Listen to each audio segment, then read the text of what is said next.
Next जी हमारे पास question number 5 है, use suitable laws of exponent to show that. ये हमारे पास क्वेश्चन है। इसमें अगर आप देखें तो ये जो सारी इज इक्वल से पहले ये जो साइड है ये लेफ्ट हैंड साइड है और ये वाली राइट हैंड साइड है। हम लेफ्ट हैंड साइड को सॉल्व करेंगे और आंसर हमारे पास ये राइट हैंड साइड आ जानी चाहिए, यानी कि हमें ऑलरेडी पता चल गया कि इसको हम सॉल्व करेंगे तो ये वाला आंसर आना चाहिए। तो हम क्या करते हैं जी, हम लेफ्ट हैंड साइड को देखें मैंने लिख लिया है, इसको अब सॉल्व करना है। अब इसको सॉल्व करने के लिए हम एक्सपोनेंट का लॉ यूज करेंगे, वो बहुत ईजी क्वेश्चन है, इंपॉर्टेंट भी समझ लें। अब देखिए ये x की पावर p है, इधर x की पावर q है, तो बेस इधर भी x है इधर भी x है। आप यहाँ पर एक x लिखेंगे और ये हो जाएगा p और ये जो q नीचे लिखा हुआ है ये ऊपर जाके माइनस q हो जाएगा और इसकी पावर जो है वो p प्लस q आ जाएगा। ठीक है जी, फिर मल्टीप्लाई, इसी तरह ये ऊपर चला जाएगा, यहाँ पर आप लिखेंगे y, ये लिखना है q, ये ऊपर जाके माइनस r हो जाएगा और इसकी पावर q प्लस r आ जाएगी। फिर इसी तरह मल्टीप्लाई, ये z लिखेंगे और ये r, ये ऊपर जाके माइनस p हो जाएगी और इसकी पावर r प्लस p आ जाएगा।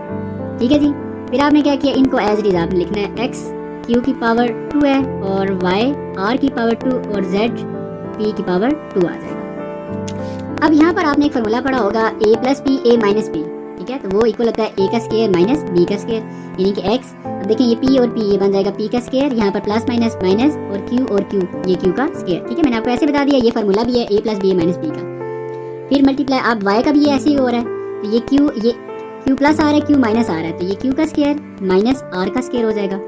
फिर मल्टीप्लाई, यहाँ पर आप z का देखें तो ये r और r, ये r का स्क्वायर, फिर प्लस माइनस माइनस और ये p का स्क्वायर, तो ये एक्चुअली एक फार्मूला भी है a plus p a minus p is equal to a का स्क्वायर माइनस b का स्क्वायर। बाकी ये वाली वैल्यू आप एज इट इज लिख दें, x q की पावर 2 है और y r स्क्वायर और इसी तरह z p स्क्वायर।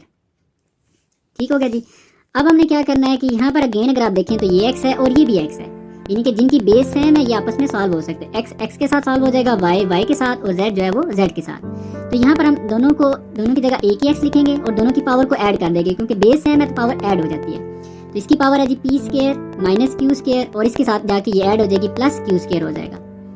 ठीक है, डॉट का मतलब मल्टीप्लाई है। फिर आप y लिखें, ये मैं y लिख दिया। अब ये y की जो पावर है q square minus r square और इसी तरह ये भी y है, ये y की पावर जो इधर आके प्लस हो जाएगी r स्क्वायर। फिर हमने लिखना है जी z, अब z की power r square minus p square है और ये भी z है, इसकी पावर ऐड हो जाएगी, ये p स्क्वायर हो जाएगा। अब अगर आप यहाँ पर देखें ये plus q square minus q square cancel हो गया, तो ये रह जाएगा x और ये आ जाएगा p स्क्वायर। फिर आप इसको बेशक जो है ना ऐसे मल्टीप्लाई में लिखना चाहें तब भी लिख सकते हैं, डॉट के साथ लिखना चाहें तब भी लिख सकते हैं। और ये आ जाएगा y, यहाँ से ये r प्लस और माइनस का कैंसिल हो गया, तो ये आ जाएगा q स्क्वायर। और इसी तरह फिर ये जो z है ये plus p square minus p square cancel हो जाएगा, तो ये r स्क्वायर आ जाएगा। तो ये जो साइड आ चुकी है, ये अगर आप देखें तो ये हमारी लेफ्ट हैंड साइड थी। तो यहाँ पर हम एंड पे मेंशन कर देते हैं कि ये which is equal to left hand side. कोशिश करनी है ये वाला जो आप x मल्टीप्लाई का साइन डालेंगे ये छोटा सा हो, ताकि ये वाला x और ये मल्टीप्लाई का साइन आपस में मिक्स ना हो।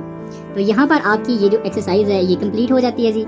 और इस एक्सरसाइज में अगर आपको कोई चीज़ समझ नहीं आई तो आप कमेंट सेक्शन में बताइएगा, और इसके साथ साथ आप लोगों ने जी कमेंट्स में बताना है कि आपको समझ आ रही है नहीं आ रही, और मुझे कैसे समझ आएगी कि आपको समझ आ रही है कि नहीं आ रही। आप लोग जितना वीडियो को लाइक करेंगे, लाइक्स को देखकर ही मुझे एक आइडिया होता है, इसके अलावा कमेंट्स आप लोग जो करते हैं कमेंट से आइडिया होता है। तो ये मेरे पास दो जो ऑप्शन है जिनसे मुझे आइडिया हो जाता है कि आप लोगों को समझ आ रही है।